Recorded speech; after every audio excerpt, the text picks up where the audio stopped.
Welcome back, everyone. Today we're going on a deep dive, and this time we're heading to Guangdong, China. Get ready to explore the Diaolou of KaiPing. The Diaolou. Yeah, they're these incredible structures. You could almost call them fortified apartments. Fortified apartments. Yeah, they're multi-story towers, really. They were built for both defense and living space. So they're like castles, but for families, not kings or anything. Exactly. And the cool thing is we've got all these sources about them. Some are architectural analyses, some are more about the social history. But together, they paint a picture of a really turbulent time. The turbulent time. Yeah, imagine villagers facing bandits, feuds, and having to build their own fortresses, basically. Wow, it sounds intense. And did they really use money they'd made overseas to build these Diaolou? That's what the sources suggest. And we even see a blend of Chinese and Western architectural styles, which is kind of mind-blowing when you think about it. I can already see why this is a deep dive. So where do we even begin? With the architecture itself, or? Let's start with the setting. Why were these Diaolou needed in the first place? What was going on in KaiPing? Well, picture this. A region with rivers and hills, not a ton of flat land, and a population that was growing. Ah, I see where this is going. Competition for resources. Exactly. And with that came a strain on local governance. Security became a huge issue for villagers. So it wasn't just about having a unique home, it was about survival. Absolutely. Bandits were a real threat. And we're not talking about petty thieves. Abductions were a terrifying reality, and the local government just couldn't always provide enough protection. So families had to take matters into their own hands. Exactly. That's where the Diaolou come in. These towers became their refuge, their stronghold. You know, one story that really hit me was about the respectful gift to my father, Diaolou. Ah, yes. Powerful story, that one. Tragedy and filial piety all wrapped up in a building. A son building a Diaolou to protect his mother after his father was killed by bandits. Heavy stuff. It really underscores the dangers of that time, doesn't it? And that name, Respectful Gift to My Father, it speaks volumes about the importance of family and lineage in Chinese culture. Building a Diaolou wasn't just practical. It was a deeply symbolic act. Exactly. It was about honor, about ensuring the family line continued, and even about making a statement. A statement. Sure, like, we're strong enough to protect ourselves. It was a way of showing their power and deterring rivals. Fascinating. Okay, so these Diaolou, they weren't all built the same way, were they? The sources mentioned different materials and styles. Right. Early on, they mainly used rammed earth, essentially compacted soil. Sounds pretty basic. Oh, but they had these special recipes. Sand, chalk. Sometimes they even mixed in sugar or glutinous rice to make it stronger. Sugar. Really? I never would have thought of that. It sounds strange, but it worked. But then things started to change, especially when people from KaiPing began emigrating overseas. Ah, this must be where that global connection comes in. When did that start happening? Late 18th, early 19th century, it really picked up steam then. Population pressure back home, you know. Limited resources. And some of them found success abroad, right? Some did, yes. And they sent money back home, remittances. And that money, well, it fueled a whole new era of Diaolou construction. So fortunes made overseas were literally shaping the landscape back in China. Exactly. Plus, they were bringing back new ideas, bricks started to become more common, and then you have the introduction of reinforced concrete. Concrete. So that's how they started building those taller, more elaborate towers I've seen pictures of. You got it. It's incredible, isn't it, how ingenuity and these global connections led to such a dramatic shift in their architecture. It really is. But it wasn't just money and materials, was it? They brought back architectural ideas too, didn't they? Especially from those who've been to places like Hong Kong. Sharp. Hong Kong, under British rule, exposed them to Western architectural styles. Which explains why some of the Diaolou have that almost colonial vibe. Right. You see columns, arches, even those decorative motifs that echo colonial buildings. And it wasn't random.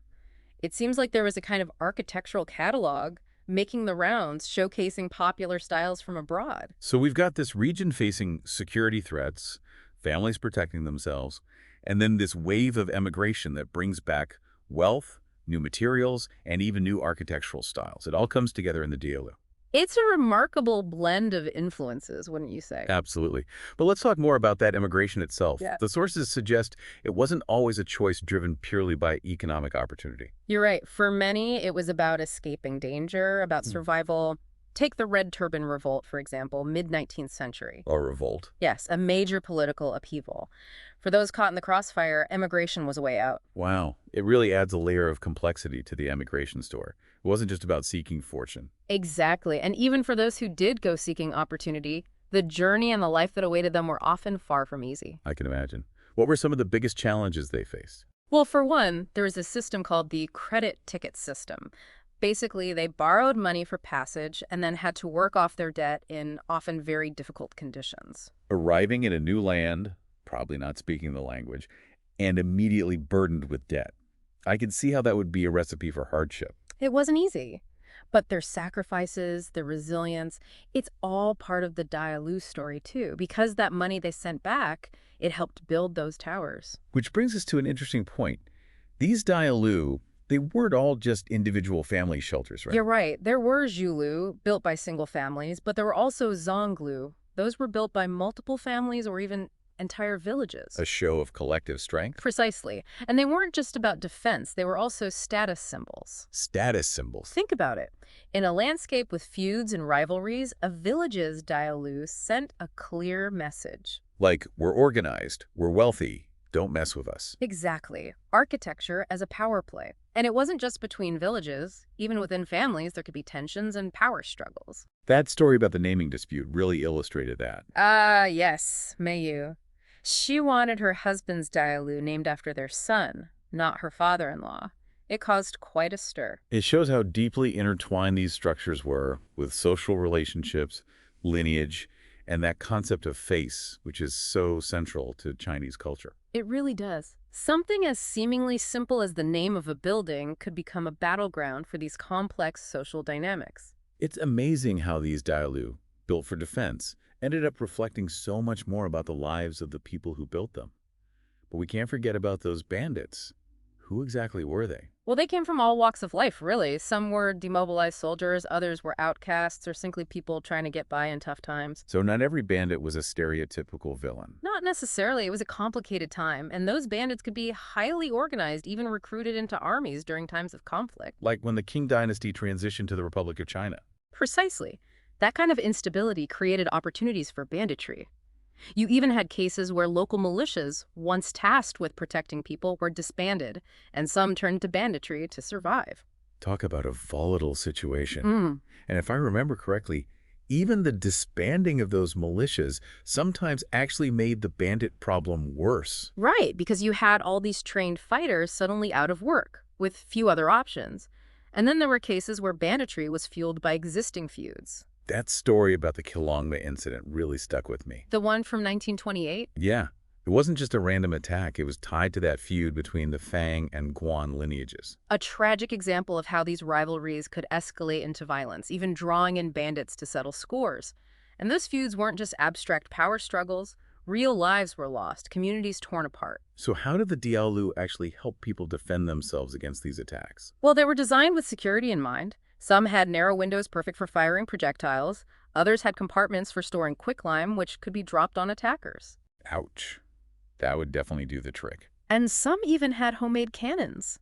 It's fascinating to see that blend of traditional defensive strategies and ingenuity. They weren't messing around. Not at all. And we even see the influence of their overseas connections in their defense tactics. Some Diaolou had searchlights brought back from the U.S. Imagine that.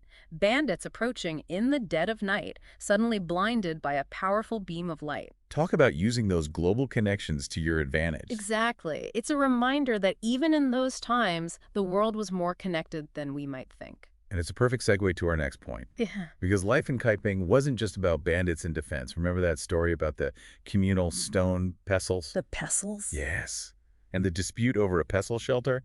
It seemed like an odd thing to get into a conflict over. It might seem strange at first glance, but those pestles were crucial, essential for processing rice, which was a staple food and used in ritual. Okay, so it wasn't just a random tool. It had cultural significance. Exactly. And this particular dispute, well, it was all about geomancy. Geomancy. Like feng shui. The very same. A powerful man claimed that the new shelter for a pestle was positioned in a way that brought bad luck to his ancestral graves. So the placement of a simple pestle shelter, could have serious consequences. In their worldview, absolutely. It shows how deeply ingrained those beliefs were in their lives. So how did they resolve this dispute? Did it escalate into violence? No, thankfully, it was ultimately resolved through communication and compromise. That's good to hear. But what did they do about the pestle shelter? Well, they built a new one, of course, and this one was special. They eventually upgraded it into a 3-story Diaolou. Hold on. A Diaolou for a pestle. It's incredible, isn't it? It speaks to their adaptability, their resourcefulness, and perhaps a little bit of that newfound wealth. It really does. And it shows that even in the face of conflict, they found ways to build, to create, and to showcase their prosperity. They took something mundane, a source of conflict, and turned it into something extraordinary. It's a testament to their resilience and ingenuity. And it brings us back to those Diaolou. They're more than just physical structures, aren't they? No, not at all. They're like windows into a complex world. A world shaped by security concerns, by global connections, by cultural beliefs, by family dynamics, and by the human desire to build something that lasts. They're truly remarkable. Yeah. You know, it really makes you think, doesn't it? I mean, if the placement of a simple pestle shelter could be such a big deal It really does. because of geomancy, I wonder if those same beliefs, about placement and energy and all that, if those beliefs also influence the design and placement of the actual Diaolou themselves. That's a great question, and honestly, I'm not sure the sources go into a ton of detail about that specifically. Yeah. But it makes sense, right? We know that geomancy was a huge deal when it came to village planning. Right. Deciding where to put important buildings like temples and ancestral halls and the Diaolou. Well, they were symbols of family prosperity and all that, so it wouldn't be surprising at all. Yeah. If they factored in geomancy when they were building them? It just adds another layer to these already fascinating structures. Absolutely. It shows how interconnected everything was in their lives. No. Security, family, prosperity, spiritual beliefs, it all kind of comes together in the Diaolou. Okay, so we've covered a lot of ground here. Yeah. From those turbulent times and the bandits to emigration, those overseas connections, I know what it's feeling. those fascinating everyday disputes that reveal so much about their culture. It's been quite a journey. It has. But if you had to pick one, what stands out to you as the most important takeaway for our listeners? What's the big aha moment? That's a good question. I think for me, it's that architecture. It's never just about the buildings themselves. It's about the people, Yeah. their hopes, their fears, the Yeah. forces that shape their lives. The Diaolou, they're a perfect example of that. They show human ingenuity, adaptability, that deep connection between culture and history and, well, the things we build. Beautifully said. And, those connections, they went far beyond KaiPing itself. Oh, absolutely. These towers, they might seem remote, but they were shaped by global events, by trends that were happening all over the world. Right. We see the impact of emigration, new materials coming in, even the influence of Western architecture. Yeah, it's incredible. This fusion of Chinese and Western aesthetics, it makes you wonder, How about? how it all foreshadowed the kind of cultural fusion that China experiences today. It's something to think about, isn't it? It really is. And for our listeners who want to explore further, I'd say take a closer look at the details of the Diaolou. Yeah. The architectural details, the decorative motifs. There's so much to uncover there. Like a visual language waiting to be decoded. Exactly. You might find clues about that cultural exchange between China and the West. Clues hidden in plain sight. It's true. Sometimes the most fascinating stories, they're right there in front of us. We just have to know where to look. It's amazing, isn't it? How these Diaolou, they started as these fortifications, these defenses. Right. But they became so much more than that. They really did. They tell such a rich story about culture, history, global connections, everything. It's a great example of how even the most practical things, they can have these layers of meaning. Exactly. It's been a real pleasure exploring this with you. Likewise, it's always fascinating to dive into these lesser-known parts of history. Absolutely. So before we wrap up, is there anything else, any final thought you want to leave our listeners with? We talked about how these Diaolou, they were built during a time of huge change, right? Yeah. Traditional Chinese culture was meeting all these new ideas from the West. It makes me wonder, how did all of those experiences shape the way people saw the world? That's a really interesting question. And did it in some way, contribute to the China we see today? It's a great point. History isn't just about events. It's about the lives of people and how those lives shape the future. Exactly. And sometimes the most unexpected places can give us these really profound insights. Like these fortified towers in rural China. Who knew they held so much? It's a reminder to always keep looking deeper. Well said. And on that note, I think it's time to wrap up our deep dive into the Diaolou of KaiPing. It's been a journey. It really has. To all our listeners, thanks for joining us. We hope you enjoyed exploring the world of the Diaolou as much as we did. And until next time, keep diving deep.